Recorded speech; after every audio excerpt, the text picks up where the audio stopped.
If you remember, when I got to talk about this, I was not in the camps that were so worried about like what Elon's gonna do with Twitter. Like, you're worried about is can I trust him and all that. I didn't care for any of that. I don't think it's particularly important.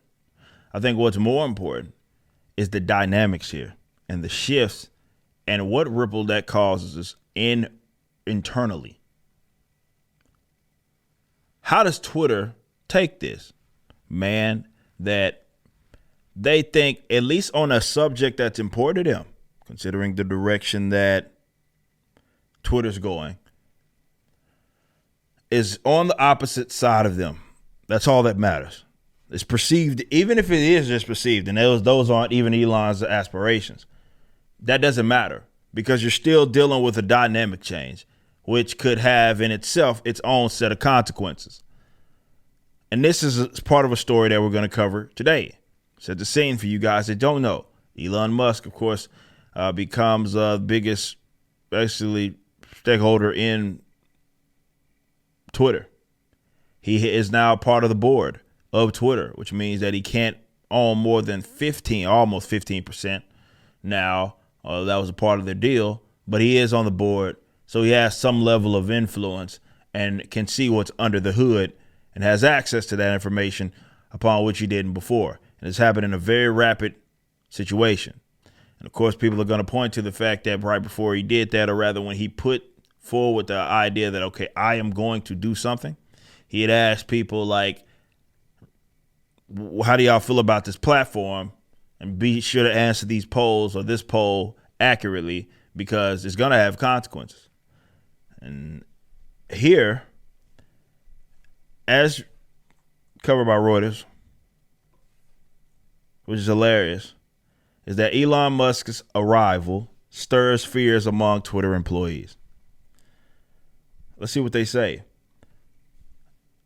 News of the chief executive, Elon, of Tesla that is now having his board seat at Twitter, and it has some Twitter employees panicking over the future of the social media firms' ability to moderate content. And that's what the insiders told Reuters. Okay, this is important. So again, there's not much that's been done yet, but this is what I was talking about before. Just the mere existence of this man being in this position could have an internal conflict. And it's saying, and we're going to read further, but that's where it's starting. People are taking some issue that are working with Twitter, and they're worried because it's going to alter the firm's ability to moderate content. Within hours of the surprise disclosure this week that Musk, a self-described free speech absolutist, acquired enough shares to become the Twitter top shareholder. Political conservatives began flooding social media with calls for the return of Donald Trump. The U.S. president was banned, blah, blah, blah. Now that Elon Musk is Twitter, this is what Lauren Boebert says, whatever. Despite Twitter's reiteration this week that the board does not make policy decisions, 4 Twitter employees who spoke with Reuters said that they were concerned about Musk's influence in the company's policies on abusive users and harmful content. This could be interesting. With Musk on the board, the employees said his views on moderation could weaken years-long efforts to make Twitter a place of healthy discourse and might allow trolling and mob attacks to flourish. In other words, we've built these policies that have, I would say, not made the platform better. It hasn't cleaned it up at all. It's heavily slanted in terms of who a lot of this stuff is enforced upon. But you had the medical misinformation shit. You had people talking about whatever. And you have folks working with Twitter and these fact checkers who won't even allow you to retweet. They moderate content to the point to where you can't retweet someone that says something that the fact checkers have deemed as misleading. And it always is about leftist bullshit. So when, for example, the CDC director gets it fucking wrong about the jab's efficiency. When she says one thing and then she has to admit another, of course, that isn't considered misinformation. It's only when it's a guy or person or group of people, even if they're doctors, are saying something that's contrary to what the mainstream left has adopted as the truth. In the wake of Trump's ban from Twitter and Facebook, the billionaire tweeted that many people will be unhappy with U.S. tech companies acting as de facto arbiters of free speech. Musk has not articulated what he wants to do as a new board member, but he has telegraphed his intentions with his Twitter activity.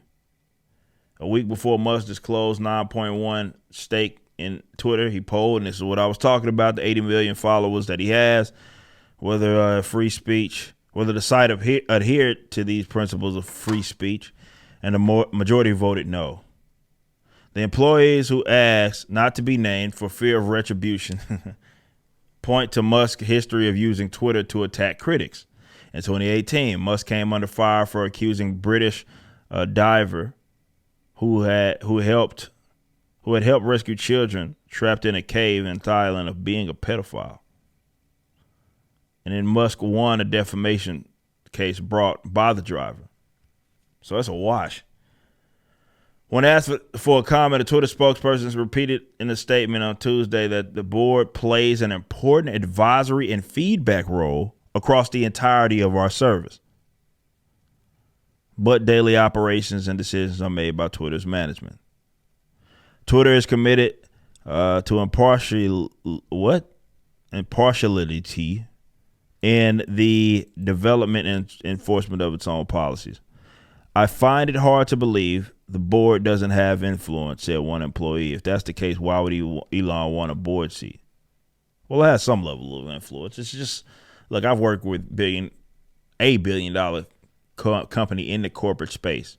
And yeah, like the guys at the top, whether it be the VPs, the executives, whatever, those guys are be rather disconnected. That's the point for the people in the middle to try to relay that information between, okay, what it is that they want to do in terms of a strategy, looking at making the dollars make sense, and how do we make sure that that aligns with the folks that are on the ground actually creating and providing the services, not unlike any other company. But there often can be a disconnect, and there is some level of influence, especially when you won't have much in as a shareholder. There's some level of influence that's going to be there. Now, to what degree is, of course, up in the air, but they're not just there just to fucking be there. Okay. Twitter board figures prominently discussions within Twitter more so than at other tech companies, one employee said. That is because unlike Meta platforms, where founder and CEO Mark Zuckerberg controls the company through a dual-class share structure, Twitter only has a single class of shares, making it more vulnerable to activists like Musk. Teams within Twitter often consider how to communicate a strategy or decision on the board, for instance, the employee said. On Thursday, Musk tweeted an image from 2018 of him. I did see this. This is a funny tweet. He said Twitter's next board meeting is gonna be lit, and this is Elon. He's a troll. I mean, that's he can shit post. He does his share of shit posting, and that's what he does.